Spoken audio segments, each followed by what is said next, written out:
Hello, Flagstone. Oh, hello. Is that Flagstone Properties?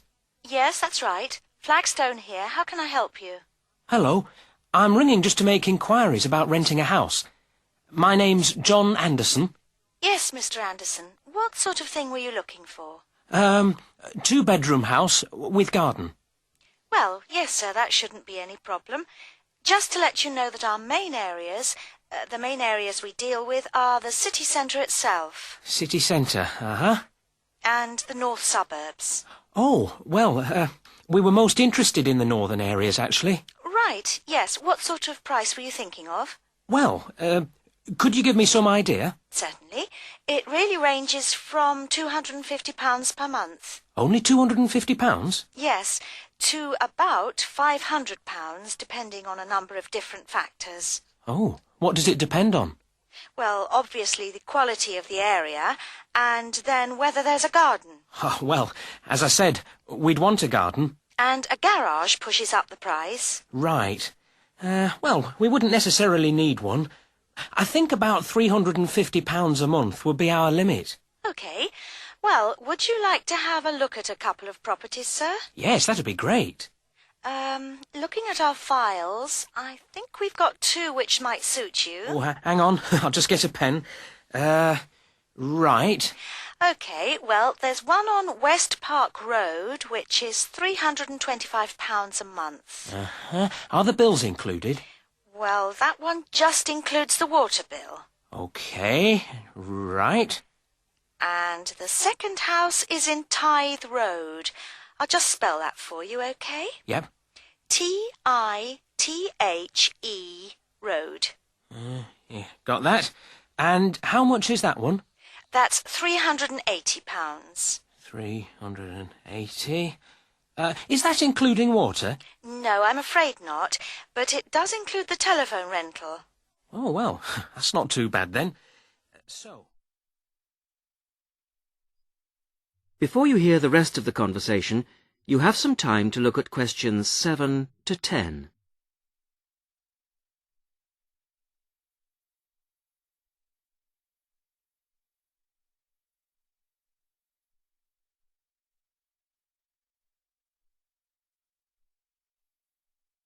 Now listen and answer questions 7 to 10. So when would you be available to see them? Well, I'll be in town next week, say Thursday. No, I'm sorry, we don't have any availability for Thursday. How about Wednesday afternoon? OK. That's fine. Would 5 be OK? Yes, fine. 5 o'clock it is. Just come to the Flagstone offices. Oh, before I forget, what sort of things do I need to get done, to rent with you? Well, the most important thing is a letter from your bank. No problem. And then a reference letter from your employer. Yes, that's OK. Great. And then we would need you to give 2 weeks' notice of moving in. Right, 2 weeks' notice. And what about a deposit? That's 1 month's rent, whatever the amount is. OK.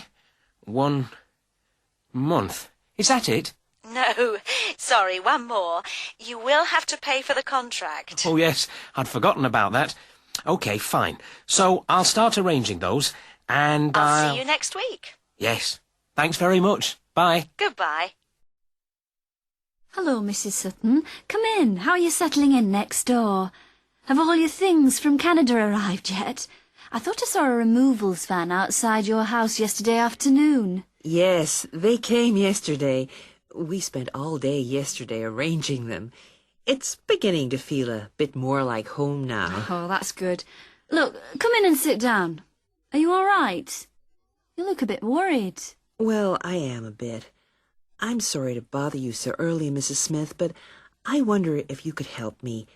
Could you tell me how I can get hold of a doctor? Our daughter, Anna, isn't very well this morning, and I may have to call somebody out. She keeps being sick, and I am beginning to get a bit worried. I just don't know how the health system works here in England. All I know is that it's very different from ours back in Canada. Well, I don't know really where to start. Let me think. Well, The first thing you have to do is find a family doctor. Sometimes we call them general practitioners as well. Right. And register with him or her. If you live here, you've got to be on a doctor's list. If you're not, things can be a bit difficult. Nobody will come out to you if you're not registered. Anyway, they work in things called practices. Sort of small groups of family doctors all working together in the same buildings. Now, what you've got to do this morning is register with one of them. There are 2 practices near here, so we're quite well off for doctors in this part of Manchester. There's the Dean End Health Centre, about 10 minutes walk away. And there's another practice in South Hay. That's about 5 minutes away, going towards the town centre. We're registered at the Dean End one, but they're both okay. There are about 6 doctors in our practice and 4 in the other, so ours is quite big in comparison, and the building and everything's a bit more modern. South Hay is a bit old-fashioned, but the doctors are okay. Their only problem is that they don't have a proper appointment system. Sometimes you have to wait for ages there to see someone.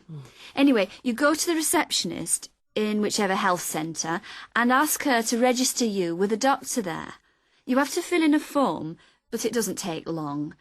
Ours is called Dr. Jones, and we've been going to him for years, ever since we moved here 15 years ago. I wouldn't say he's brilliant, but I suppose he's all right, really. We're used to him now. They say he's very good with elderly people, but he does tend to get a bit impatient with children. Listen, the one who's supposed to be really good with small children is Dr. Shaw. I've heard lots of people say that. She's young and she's got small children of her own, so you could try registering with her. And if her list's full, I heard somebody say the other day that there's a really nice young doctor at South Hay, a Dr. Williams. He holds special clinics for people with back trouble, but that's not really your problem, is it? Now you have some time to look at questions 18 to 20.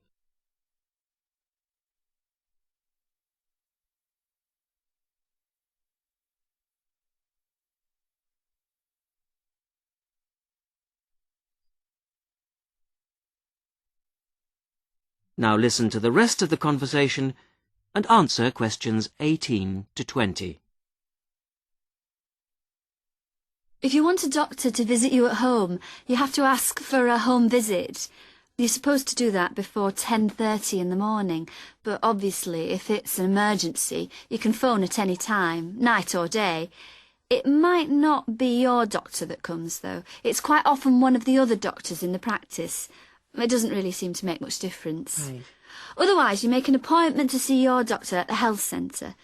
You usually get seen the same day. Not always, of course, but usually, as I say. They hold surgeries between 9 and 11:30 every weekday, and from 4 to 6:30 Monday to Thursday. Saturdays are only for emergencies. I see. When the doctor sees you, he gives you a prescription. He writes what medication you need on it, and you take it to a chemist shop. There's one opposite the centre. If it's for a child under 16, you don't have to pay, so if it's for Anna, there's no problem. The same thing goes if you're unemployed or retired, or if you're pregnant. Just as well, because it's not cheap. You pay the same price for each item the doctor has prescribed. At the moment, it's something like £5 per item. So you pay for the medication, but the consultation with the doctor doesn't cost you anything. It's completely free as long as you're a resident here. You're going to be here for 3 years, aren't you? So, well, there shouldn't be any question of you paying anything to see the doctor. So that's one less problem to worry about. Look, Mrs. Sutton, if you want, I'll sit with your daughter for half an hour if you want to go down to the health centre to register. It's no trouble, really, don't worry. Are you sure you wouldn't mind? That would really help me a lot. I'll ask them if they can send someone round later to see Anna. I think I'll try the Dean End Centre. Good idea. Don't worry about Anna. Right. I'll be back as soon as I can. Hello, Jonathan Briggs, isn't it? Yes, that's right. Do come in and sit down. Thanks. Right. Well, Jonathan, as we explained in your letter, in this part of the interview, we like to talk through your application form, your experience to date, etc. And then in the second part, you go for a group interview. Group interview. Yes, I understand. So, your first degree was in economics. Yes, but I also did politics as a major strand. And you graduated in 1989. And I see you've been doing some teaching. Yes, I worked as a volunteer teacher in West Africa. I was there for almost 3 years in total, from 1990 to 1992. How interesting. What organisation was that with? It's not one of the major ones. It's called Teach South. Oh, right. Yes, I have heard of it. It operates in several African countries, doesn't it? And what kind of school was it? A rural cooperative. Oh, a rural cooperative. How interesting. And what did you teach? A variety of things in different years. I did, with forms 1 to 3, mainly geography, and some English with form 5. Then, in my final year, I took on some agricultural science with the top year. That's form 6. Right. Quite a variety, then. I also ran the school farm. How interesting. Before the interview continues, you have some time to look at questions 28 to 30.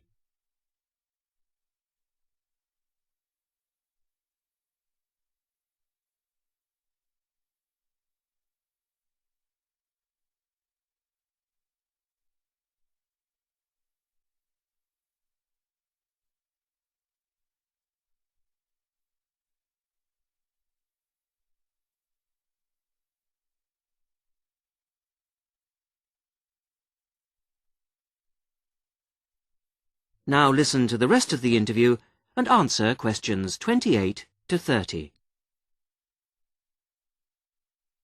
And how did you find the whole experience? I'll be honest with you. At the end of the first year, I really wanted to leave and come home. Oh, why was that? Well, I was very homesick at first and missed my family. Oh, yes, I can understand that. And I also found it frustrating to have so few teaching resources. But I did decide to stay, and in the end I extended my tour to a 3rd year. Right. Things must have looked up then. Yes, we set up a very successful project, breeding cattle to sell locally. Really? And then, after a lot of hard work, we finally got funds for new farm buildings. And you wanted to see things through. Uh-huh. And that's why you want to train to teach geography. Yes. I've had a couple of jobs since then, but I now realise I like teaching best. And I chose geography because it's my favourite subject. And also because I think it has so many useful applications. Well, you certainly have had some interesting work experience. I'll ask you now to go on to the next stage of the interview. Today's Health Council is presented by Paula Clayburgh, who is the Chief Counsellor at Liverpool's famous pain clinic, the Wilton Clinic. Paula. Do you know what Prince Charles, Sevi Ballesteros and Elizabeth Taylor have in common? They all suffer from chronic back pain.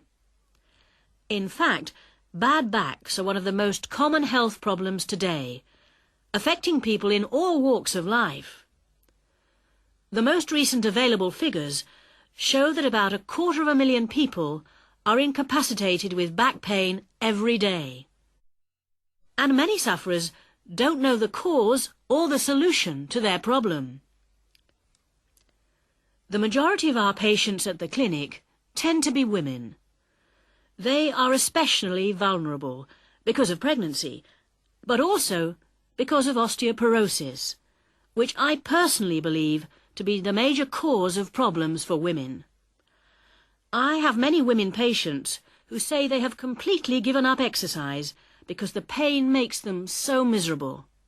But of course, that starts up a vicious circle. Bed rest, giving up exercise, and painkillers are traditional responses to back pain.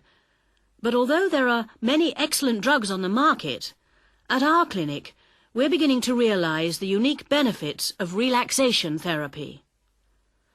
Other specialists in the field make a strong case for certain types of exercise, but in our experience they are easily mishandled and can lead to more harm than good. Now let's look at some of the reasons why back pain is developing into such a unique menace. In general, the body is pretty good at self-repair. A strain or a blow to a limb, though painful at the time, generally resolves itself. But the body's response to back injury can be very counterproductive. When pain strikes, we attempt to keep the back as immobile as possible, which makes the muscles tense up. Research shows that they often go into spasm, which causes further twisting of the spine. A vicious circle is underway. The second mistake we often make when stricken with extreme back pain is to go to bed and stay there. Although at the clinic we recognise that a short rest in bed can be helpful, up to 2 days, any longer makes our back muscles become weaker and unable to hold up our spine. The pain, therefore, becomes worse. Another problem is being overweight. Anyone a stone or more overweight who already has back pain is not doing himself any favours. Though it won't actually set it off in the first place, the weight will increase the strain and make things worse. The British diet could be partially to blame for the increase in back pain. Over the last 10 years, the average weight of men has risen by 11 pounds, and of women by 9 pounds. So much for the causes and aggravations of pain. But what can we do to help? There are many ways in which simple day-to-day care can make all the difference. The first point to watch, of course, is weight. If you are overweight, a diet will make all the difference. Also, studies have shown that just 1 hour sitting in a slouched position can strain ligaments in the back which can take months to heal. At the clinic, we have come to the conclusion that the major cause of the problem is not with the design of chairs, as some have suggested, but in the way we sit in them. It can be useful to get special orthopaedic chairs, but remember, the most important improvement should be in our posture. Another enemy of your back is, of course, your beds. If your bed doesn't give enough support, back muscles and ligaments work all night trying to correct spinal alignment, so you wake up with a tired, aching back. Try out an orthopaedic mattress or a spring-slatted bed. Research shows that both can be beneficial for certain types of back pain. Another hazard for your back are the shock waves which travel up your spine when you walk, known as heel strike. A real find for our patients has been the shock-absorbing shoe insert, a cheap but very effective solution. And you might be better off avoiding shoes with heels higher than 1.5 inches. Though absolutely flat shoes can be a solution for some, others find their posture suffers. Finally, a word about the state-of-the-art relief, the TENS machine. A small battery-powered gadget which delivers subliminal electrical pulses to the skin. Our experience indicates that your money is better spent on the more old-fashioned remedies.